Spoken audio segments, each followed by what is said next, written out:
మనకైతే ఒక phone call వచ్చిందండి. ఆ ఫోన్ కాల్ ఏంటంటే, నేను ఒక షాప్ లో అయితే స్వీట్స్ చెప్పానండి, మీరు ఆ షాప్ కి వెళ్తే స్వీట్స్ ఇస్తారు, ఆ స్వీట్స్ తీసుకొని మా ఇంటికి అయితే రాగలరా అని అడిగారు. ఓకే అండి అని సార్ చెప్పిన లొకేషన్ కి అయితే బయలుదేరాము. వెళ్లే దారిలో అయితే హనుమాన్ ర్యాలీ అయితే వెళ్తుందండి. అలానే ఆ స్వామి వారిని దర్శించుకొని మనం అయితే అక్కడ నుంచి అయితే బయలుదేరాము.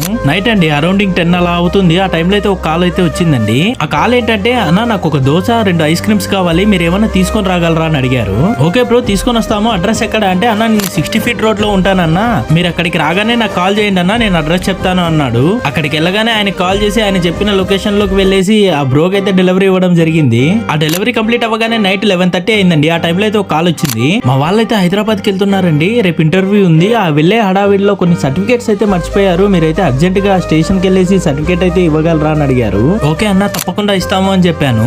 వెంటనే వాళ్ళ ఇంటి దగ్గరికి వెళ్ళేసి ఆ సర్టిఫికేట్స్ తీసుకుని స్టేషన్ కి అయితే బయలుదేరాము. పాపం ఆయన మనం వస్తామని బయటే వెయిట్ చేస్తున్నాడు. తర్వాత ఆయనకి హ్యాండ్ ఓవర్ చేసి అక్కడ నుంచి రిటర్న్ అయితే వచ్చేసాము. మీరు కూడా మా సర్వీసెస్ యూజ్ చేసుకోవాలనుకుంటున్నారా అయితే ప్లీజ్ కాంటాక్ట్ అండి GTL లోకల్ వాయిస్ సర్వీసెస్. మీ అందరికీ తెలుసు మన డొనేషన్ బాక్స్ అయితే మన ఆఫీస్ దగ్గరే ఉన్న టీ హౌస్ లో ఏర్పాటు చేయడం జరిగింది అనేసి. మీరు అటు సైడ్ వెళ్ళినప్పుడు లేదా మీ దగ్గరికి వచ్చినప్పుడు మీరు తోచిన సాయం చేశారనుకోండి, ఆపదలో ఉన్న వాళ్ళని కాపాడిన వాళ్ళు అవుతారు. థ్యాంక్ యూ సో మచ్ అండి.